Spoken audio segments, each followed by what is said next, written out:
kay naay dito, napoy dito. Kaya kawang nakatesti na mo na nag-istorya mo nga mura mo na mong pisal. Kaya hindi mo tataw sa pagdagwa sa pare ba? Mura ito mong pisal mo eh. Layo naman mo kayo mo, di mo kita na ako. Ang communication yun is, dili na siya makita sa voice o dili even gesture. Bisan sa iyang mga expression, di po kita sa inyong expression kay layo naman. Di po kita sa inyong mga gesture, sa inyong mannerism, o sa inyong reaction. O na mo bang violent, o na mo bang kaning mild, no? Or tender. So mas maayo siguro nga kuan dol tagamay. Karon ko gabion atong diskutan ang Life of the Saints series. Dugay na mo ang panig kay series pa daghan ba kay saints.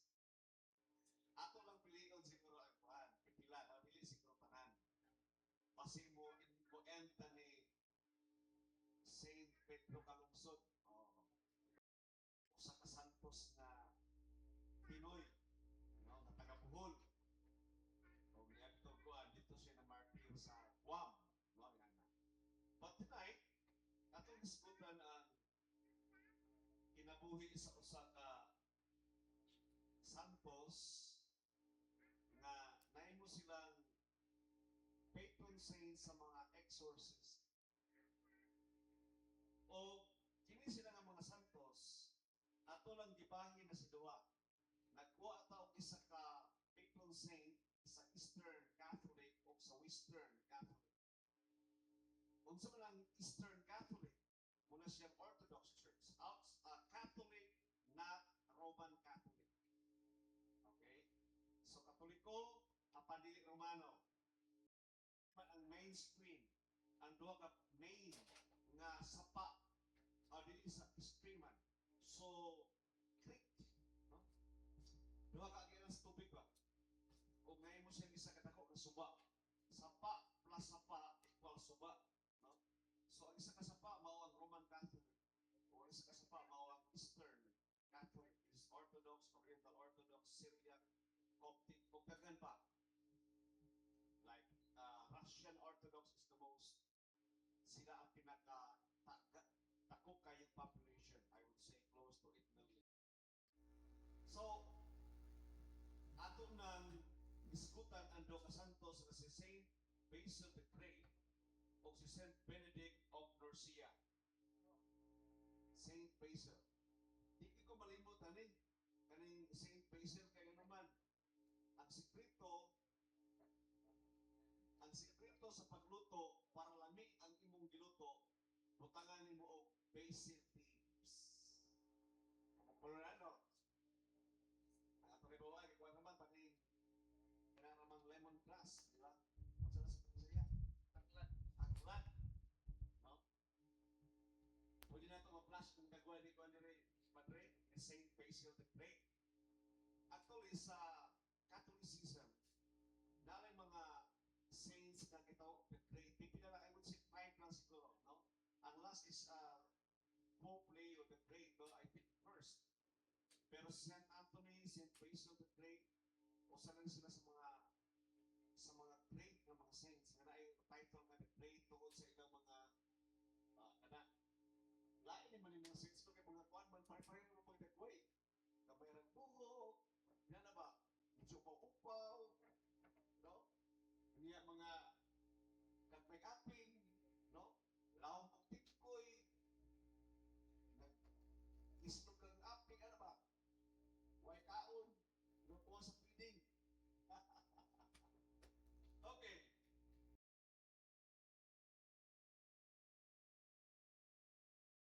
Natao siya ang 330 to 379. So kung tanaw niya nato siya, ang iyang edad is warap o siya na 50 anyos. Kaning santos na matay na. Mura kay kong hero, no? Nasagara ka ng mga hero bitaw ka nang nasa coincidence. Bukod magkinabuhi. No? Nangalagad lang to sila sa kalibutan or sa nahimo silang hero tungod kay nahimo silang mga martir sa ilang nasod. Kining martir is pagto. So Saint Basil, one of the greatest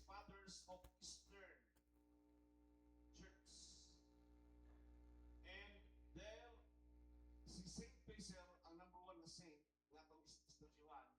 Ang number 2 nga saint nga atong istudyuhan is si Saint Benedict of Nursia. Now, wala ako man nagkitandim ng duha.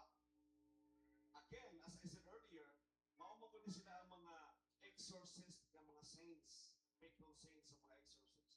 And why them? Tungkol kay one of their great, they are one of the greatest father of the Eastern and Western Church. So Saint Benedict, usa siya sa great father. Di ba natin mga early fathers? During the time of Christ, nagtawag nga the period of apostles. Pagkawala sa mga apostoles, naday ang mga church fathers. Human sa mga church fathers, naday ang mga church, I would say, mga theologians, no? So, ang katong nauna sa pagtuwa, consider niya pagtuwa father, just like in CEC. Ang atong church father sa CEC is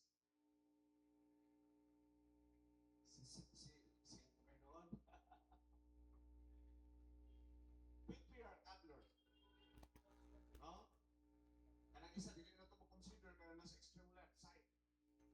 Like Bishop Ricardo Alcaraz, Bishop Raimundo. 300 years from now, they will be considered as our CEC church fathers. Kung na-horizon din yung mga bago nga mga pare, may mga bishop, no? Mataka ba Bishop Imiterio, Bishop Rex, Bishop Yuyo, dili day, today, today. What taka ba no? Di ba? So you will be part of mahimo mo mga church fathers, mga amahan diya sa pagtuo. And as I said, tungod kay nahimo sila mga exorcist, no? Mga their exorcism prayers are still officially used in Eastern Orthodox and Western Catholic rites today. Bisan dugay na kaayo ang ilang mga splat, sobra ng 1,000 years. Igamit ng yapon sa simbahan ang ilang mga pakampo. O gano'n mo na natong i-pair ng duha si Saint Basil o si Saint Benedict because their liturgical and theological authoritative exorcism dakop kayo kung kahimuan sa simbahan. Benedict sa West, si Saint Benedict sa West, ang iyang usa sa iyang attribute is his practical and monastic everyday spiritual welfare were so evident. May istorya kami tao monastic.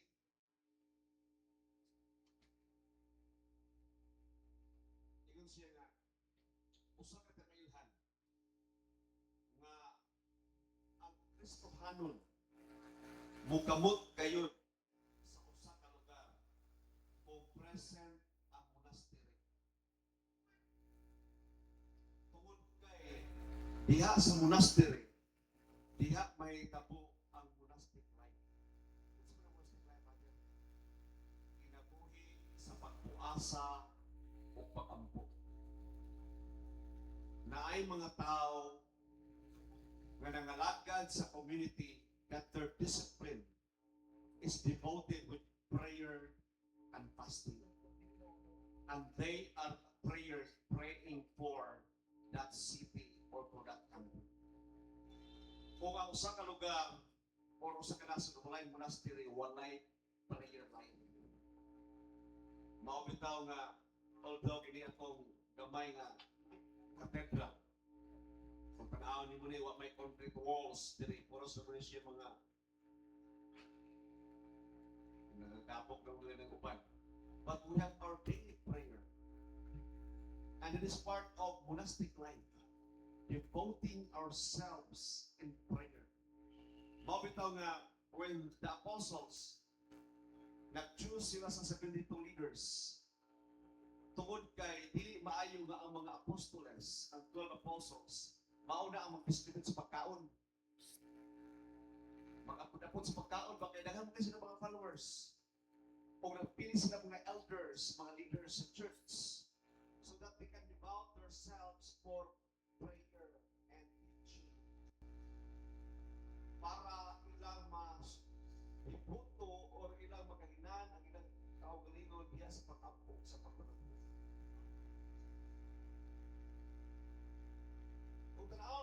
structure ni Saint Basil because Saint Basil is also a liturgical and theological authority in exorcism. So, Church of the East, siya ang nagpanday sa liturgy o iyang gihan ay diha sa libro. So together, they can show that the church fight evil both in liturgy and in daily life. Now, si Saint Basil, as I said earlier, na tao sa 330 AD to 379, that means nag-bishop siya 40 anyos pa lang. I remember Bishop Raimundo was consecrated. Wala pa siya 50 years old at the time also.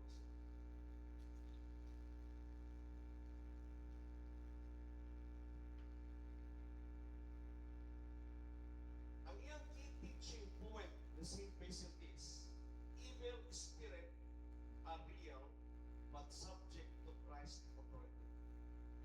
Iyang gina-emphasize that the power of fasting, prayer, and holy life in driving out demons is very important for spiritual warfare. Spiritual warfare is not dramatic. It is rooted in holiness and discipline. Tuod kay, sa iyang panahon sa una man doon, mura sila mga bulldozer. Nawag ko sila sa usa ka nasod. Think of this, ang mga early fathers, nawag ko sila sa usa ka nasod, ang mga tao, puros ba mga pagano? Kung wala pa dito ni Kristo, kung wala pa dito sa Amahan, Anak, o sa Espiritu Santo, unlike sa atong time karon, na bisan asa ka Bulacau sa Hingog, ang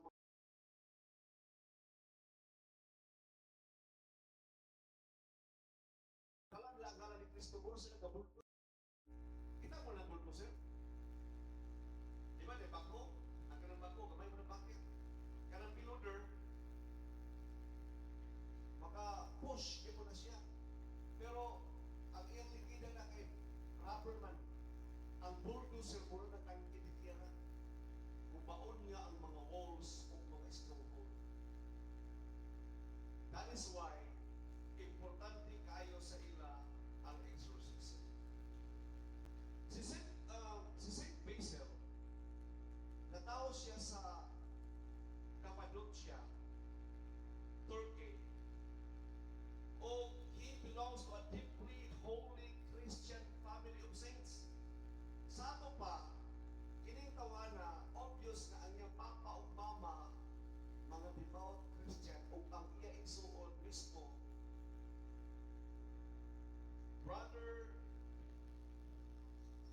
of Saint Gregory of Nyssa and a friend of Saint Gregory of Naissos. Mao kana ang mga igsuon ni Saint Basil. So dili lang sa iyang pagkasya, dili lang sa siya lang santos sa pamilya. Napay isa nga si Saint Gregory of Nyssa and a close friend of Gregory nga si Naissos. These people are educated in Athens and trained in rhetoric and philosophy. So tanaw na to ang ilang kinabuhi. Nagpuyo sila sa monastic life pero hayahay ang ilang kinabuhi. Tungod kay mga educated man sila. O ang education sa una dili pareha sa ato karon nga kung gusto ka mag-eskwela o arang-arang nga eskwelahan, pwede ra excess. Enroll ka sa gobyerno, di ba? Eskwela kag Christ or eskwela kag GCC, pero gobyerno ang gabayad nimo. Pero sa ila education during their time was so special.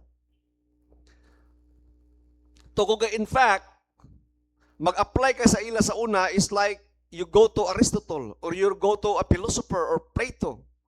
Then you become their disciple. And pwede po ka i-decline kung minus ka o dire. Kaya they will just be wasting your time. So think of that. Now,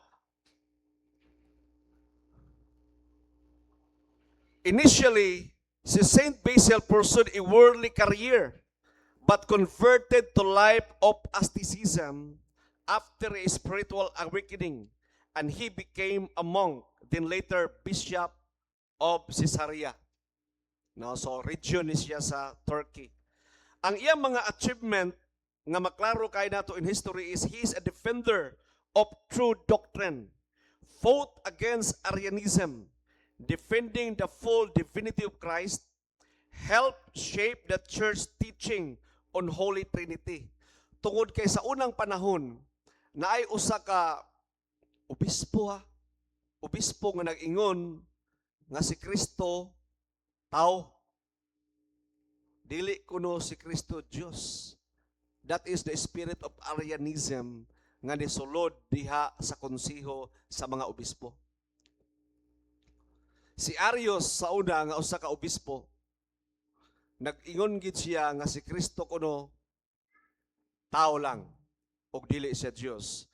Og daghan kayo, og in fact ang usa ka niupos nga number 1 is ang nagsulat sa Athanasian Creed, si Saint Athanasius, nga naa sila yung mga physical kaayo kanang gidapatan gid ba, kanang gisagpa gid ba tungod kay nahimo siyang heretic. Pero kini si Saint Basil, usa siya nga nag-defend og iya gyang gisulat sa iyang mga homilies that Jesus is both God and man. That Jesus is human yet divine. That Jesus is divine yet human. He is a defender of the Holy Trinity. The word Holy Trinity was being used. Ang una nga naggamit sa word nga Holy Trinity. Kita ba mo Trinity sa Bible? Kung basahon niyo ng Bible ba, from cover to cover, makabasa mo word nga Trinity diya? Dili. Dili. There is no such thing as Trinity in the Bible. But the presence of the Father, Son, and Holy Spirit is there.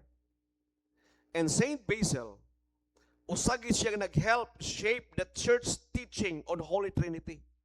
Nga gisement gyud that the word Trinity, one triune God, can be used to describe and to define doctrine. So kita karon, the word Trinity, we are bold to confess and believe of the Holy Trinity. Isa nga rason is because of Him. Saint Basil became the father of Eastern monasticism, wrote the Rule of Saint Basil, which became the foundation of Eastern monastic life, emphasized community life, obedience, humility, prayer, service to the poor. So, ang kaniyang klase sa monasticism, duha mo gudi kabuok, na may mga tao nga hermit ba? Kanang mga hermit, sabihin sa pa na siya mga ermitanyo. Kita na mo ermitanyo? Kanang tao nga tag-as kay bungot, o niya magpuyo sa langob. Di ba? Mga tao nila sila nga mga extremist, no, mga radical followers of Christ that they literally gibiyaan ginila ang kalibutan o ang ilang association sa kalibutan, and they spent their lives for prayer and fasting. Pero si Saint Basil, iyang gibalance ang monastic life diha sa community service. So naka-attach lang gihapon siya sa mga tao. Wala gid siya nahimong ermitanyo. And he wrote rules which became the foundation of Eastern monastic life. O iyang gi-emphasize sa iyang rules about the community life, obedience, humility, prayer, and service to the poor. Number 3 is ang iyang liturgical legacy, which I mentioned already earlier. He composed a divine liturgy of Saint Basil, still used today in Eastern Catholic and Orthodox Church. So even the Eastern and the Western acknowledge and recognize him as the Father. His prayers are deeply theological and reverent and spiritually powerful. In fact, nasa sakinan na ay librito sa gisulat ni Father Jose Siquia, no, ang chief exorcist sa Manila Cathedral. Na dito ang usa sa option sa exorcism prayer of Saint Basil. Medyo taas-taas gid doon to. No, medyo taas-taas nga prayer niya. Very ancient. Karaan kay nga pagkampo. And the devil hate that prayer. Di sila ganahan ng mga pag-ampo.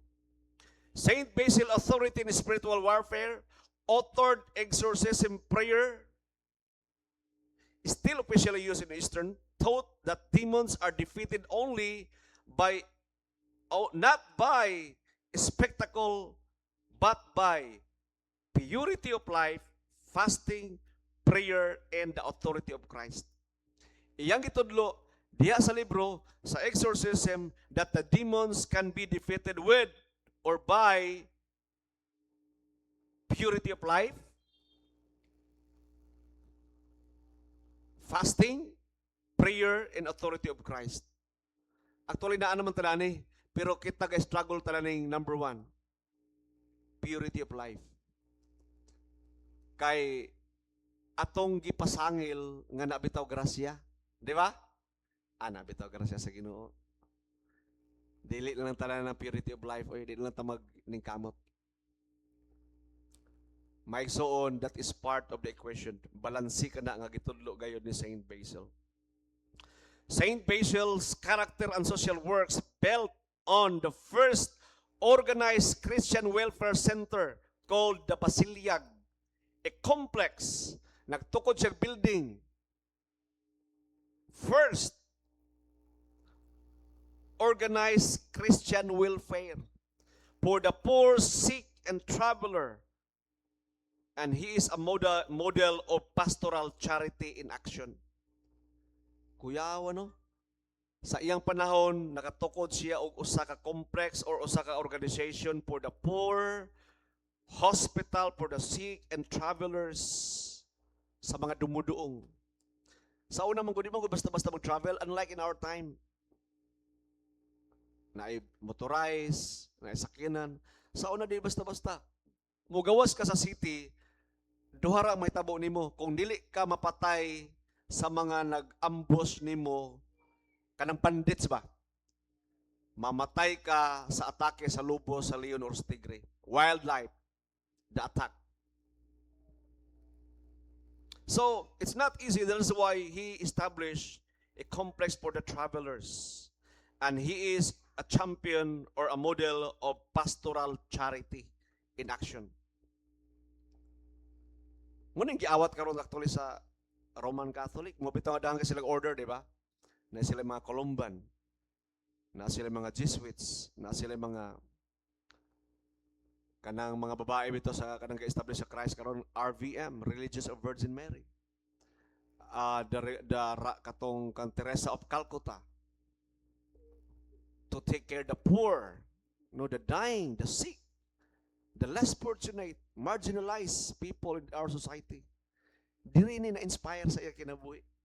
Sa ato pa, dili na bag-o. Karon na plaster na lang, na institutionalized na lang.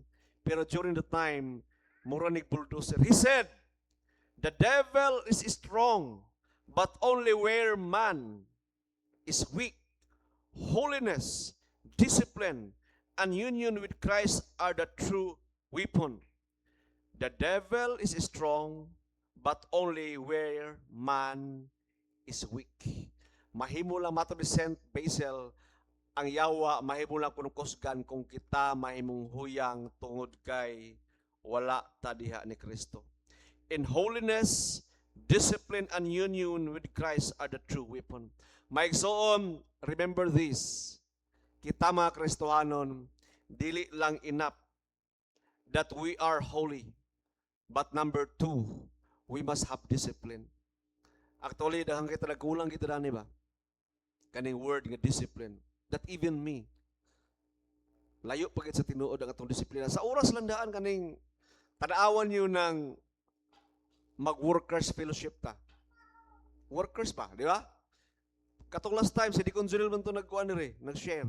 Pag sugod siguro, abot lang pila ito kabuk, Deacon. Abot ka itong 5? Oh, di ba?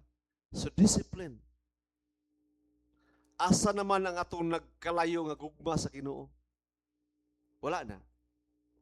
We need spiritual discipline. Si Saint Basil is a patron saint. Saint Basil the Great is honored as the patron saint of several important areas, especially in Eastern and Western Catholic tradition. Main patronage, monasticism. He is a patron saint of monasticism or monastic life. Pagpuyo, diha, sa pagampo, sa pagmeditate, sa pagpuasa, o pagpangalagad sa katilingban.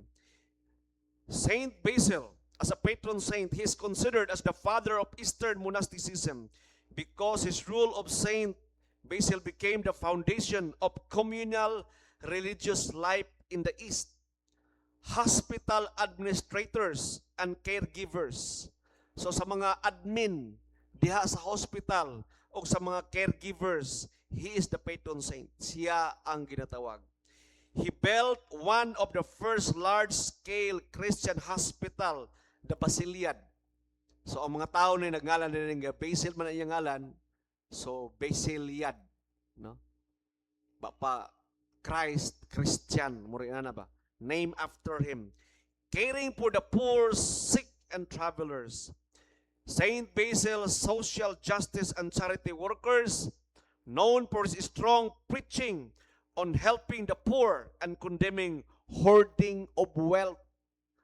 He condemned hoarding of rice, hoarding of gasoline. Muning uso karon. Kuya kay ng mga kuan ba gas station karon. Kabalo sila daan nga mumahal gyud ang petrolyo. Ang ilang gibuhat nagrent sila og mga lorry. Kabalo mo sa nang lorry? It's a British term, pero sudlan na siya sa gasolina. Nga mo karga siya og 1,000 of liters. Nya while nga barato pa namalit na sila daan. So kung naa sila 10 million liters, unya ni doble ang presyo sa crudo sa diesel. So naa sila 20 million nga ginansya. Ana. Hoarding. Saint Basil hates hoarding. Sa mga social justice or charity workers, he is the patron saint. He is a patron saint of theologians and defenders of faith, especially for the defense of Trinity against Arianism. So mga apologists, katong ga-defense sa atong faith, sa atong pagtuo, siya ang atong patron saint. A patron saint of liturgy, he composed the divine liturgy of Saint Basil, a model bishop and pastor of liturgy. Saan ka na? Nahimo siyang composer sa liturgy of Eastern, and some of the Western also adopted this liturgy. Kadako kayo sa iyang contribution. Cause of death, Saint Basil the Great died at around 49 years old. January 1, 371 AD, and Caesarea and Cappadocia, modern-day Turkey. Cause of death, pamina mo. Unsay namatian? He did not die as a martyr death, but from illness and physical exhaustion. Si Saint Basil, namatay siya, dili kay giputlan siya ulo. Kaya nagdibati siya, uwa niya biyaya yung pagtugig na siya sa emperor, nga biyaya yung pagtuo. No. Kundili, sa sakit tungod sa exhaustion sa trabaho. Sobrahan kahago, over fatigue, wa na'y pahuway. Magtabang siya sa mga pobre, sa mga masakiton, sa mga travelers, magampo pa siya, magsulat siya sa liturgy, magsulat siya sa mga rules and regulation about monastery, mag-supervise pa siya sa building. Grabe kayo yung trabaho. Kita, unsa may ato ginabuhat ng kristahanon be. Kadumno ko ni Father Rex ba? Father, mga og yabi ni Ube sa office be kay wala na ko yung office. Oy. Mura gikatawaan ako na sa yawa, ano ba? Katawan ka na sa yawa ba? Kadi office ba? Kaya nagtuo ka na busy ka na kayo. Why gibuhat? Ako gisulti na ako nito challenge you that I am admitting that I have done nothing. Although naaman, pero kaning tawanan ko yaw kayo. Over fatigue. Saint Basil lived a life of extreme asceticism, fasting, little sleep, strict discipline. Discipline. Daghan mga Kristiyano wa disiplina, di ba? Usa lang nga disiplina na to, pinakasimple. Ayaw itong ang inyong sapatos sa kanang few ba? Pwede ninyo hubuon ninyo yung sinilas, hubuon ninyo yung sapatos, itong ninyo yung tiil, okay na siya. Di ba? Kana inyong bangko sa tubangan. Pero ayaw mong sapatos, ayaw mong sinilas. That's one of the discipline. Magamit sa CR. Isa na ka baso ibubo. Isa na ka kaboy ibubo sa CR. Ang iyang kuha dito, ay iyang from Russia with love, naglutaw-lutaw dito. Kuha na, hantun, wa na ng color. Kanawa na, ako bitaw, magagamit ko CR bitaw sa hay. Ikaw sus, nahimo na kitang kuha na ni ba, kaning tigbubo na gani kay, di man pwede nga, bisan paghugaw kay ng CR, niya ako may last nga nagamit. Hinluan gina nimo. Kay last pa ka nagamit. Hantun mawala gitong color dito. Inana, mga disiplina lang maigsuon nga ginagmay pero nagtanaw og nagbantay ang Ginoo. While ta nagsimba diri cellphone, di ba? Sige lang check sa kuan ba? Messenger, be, unsa ba oras be? Hapit na si Father 15 minutes na lang ana. Gasakit ba atong kuan mga isuon kaning dughan ba? Labi na gyud na mga ginikanan nga bisan unsa ulo tutudlog, himo gid nila nga diversion technique ba para ilang anak di maglaag di magkuan. Ako man nagibuhat sa una sa akong anak, taka-silpa pero amo ra gi-withdraw di gid maayo. That's an insult before God. Nya gitudloan nato sila og inana, ma-adapt na nila. Mura kay pala buhato kaniadto. Pagabot sa panahon. Gamay rag tulog. Si Saint Basil the Great, mao din ni siya nahimong the Great tungod kay the least. Nahimo sa siyang iwit, mao niya siya nahimong the Great.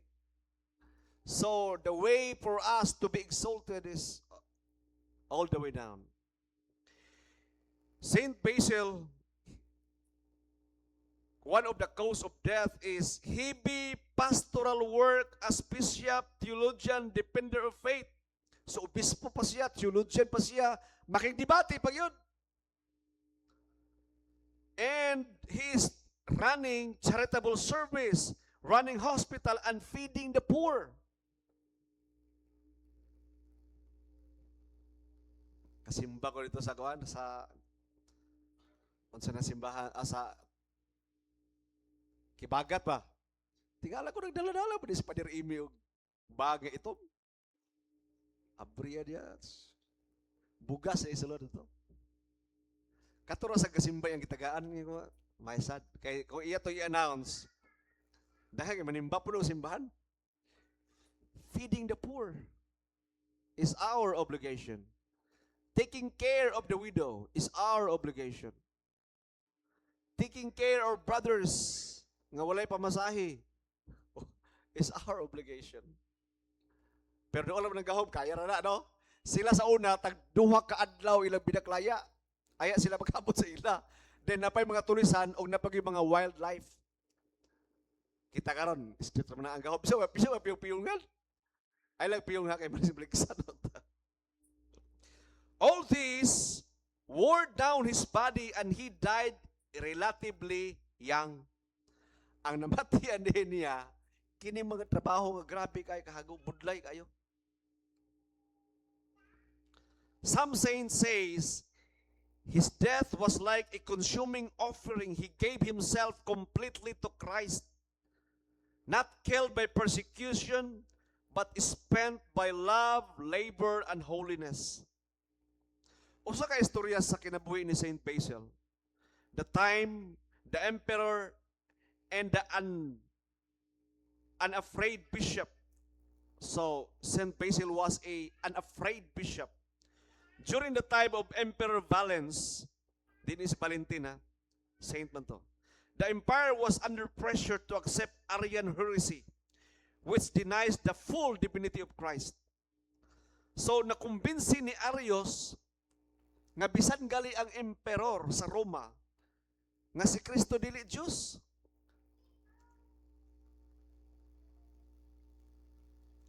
Valens sent a high official, Modestus, to threaten Basil. The threat was, Modestus, usa ka sundalo, usa ka general, ni adto ni Basil, gi-influensya ni Arius, tungod kay gusto ni Arius, nga ipasabwag sa tibok empire sa Rome, nga si Kristo dili Diyos. O giingnan si Basil nga kung dili ka muundang sa imong apologetic advocacy nga si Kristo Diyos, mauni ang mahitabo sa imo.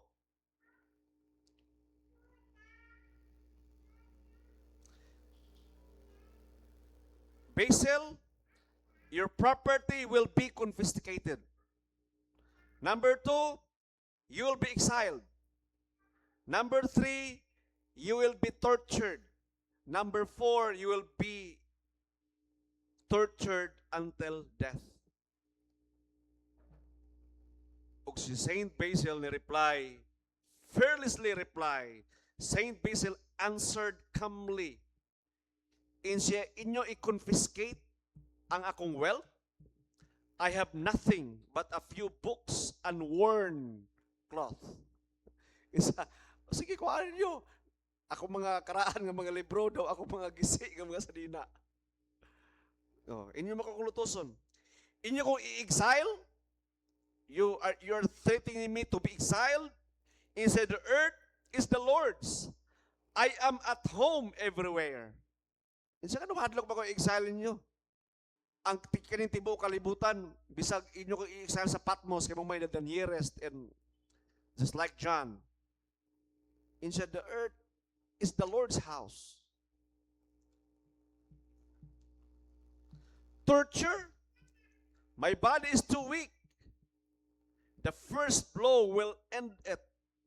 Insa inyo ko torturon? Luya na manggali kay ko, hapit na manggali ko mamatay. Death, it will only me send sooner to God. Insa inyo ko patyon? Aw, mas maayo noon. Si Iskathan gali, nagsulat kaling libro, Hope to Die. Hinaot, mamatay na ko. Kaya nga naman, makikuban ako sa aking Ginoo. Wa gyud mahadlok si Saint Basil. The result, Modestus was stand and said, no one has ever spoken to me so boldly. Basil replied, perhaps you have never met a true bishop. Insa basin wala ka pa nakatagbo og tinuod gyud nga obispo.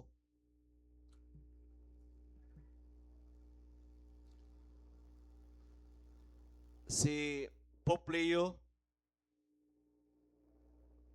naigipang tangtang mga cardinal karon daghang kayo.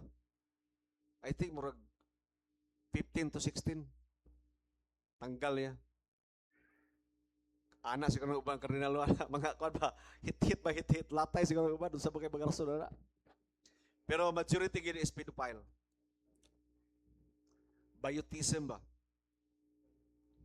Pedophile kasagara gid ana. Kana manghilabot og mga bata.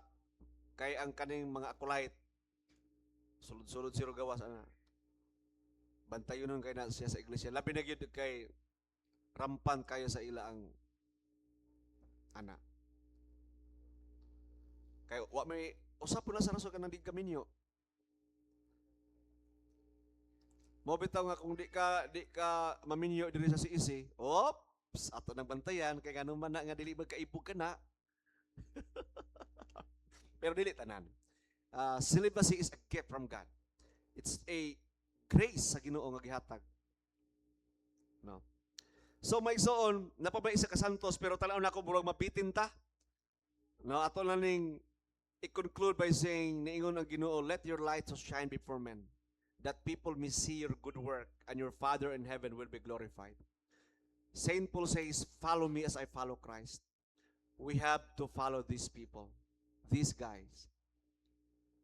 Sa tinuod lang, share na ni Father Rex nga, ang langit kuno is lugar sa mga santos. Dili kita makasulod sa langit kung di ta masantos kay. Listen ba kay na Father eh? Well, listen gyud sa tao nga kuwang kasugugma sa Ginoo. Pero nahigugmay ka sa Ginoo, nya mangulitaw ang Ginoo nimo nga mabiyaan nimo imong sala, imong biyaan ay. Di ba kanay pagulitawan ka sa Ginoo nga mo siya nagibuingon ba? And right now, God speaks to our heart nga, biyay na na. Pati ng email, biyay na na. Alisun ka na pati. Wait, tinanay. Sa una, nakadumno ko ka ng email, iso mag-email na magwali. Pero karon nahimo naman hinoong national event. Murag the attack is from within ba? No? Nay mga nga demon possessed na, nay na mga nga oppress. Karon gihimo na noon nga kuan kalingawan. No? Kung ikaw gadulag email, ignay mo ko galingon. Lord, tagay ko sa grasya nga ako nimbiyaan. Dinay na ba? 1, 2, ready, go! Lord, tagay ko sa grasya nga ako nimbiyaan. Maigsoon, let your light shine before men. Tungod kay ang asin, kung kawad-an siya og kaparat, wala na siya pulos, maayo na lang siya ilabay og tunob-tunuban. You are the salt of the earth. You are a light of the earth, a light that cannot be hidden. Suga ko nga dili na to taguan sa ilawom diya sa higdaanan. But let your light shine before men. Amen. Not to glorify ourselves, but because we will respond. And we will respond positively and intuitively the call of God to live a life of a saint. Makinabuhi ta sama sa mga santos.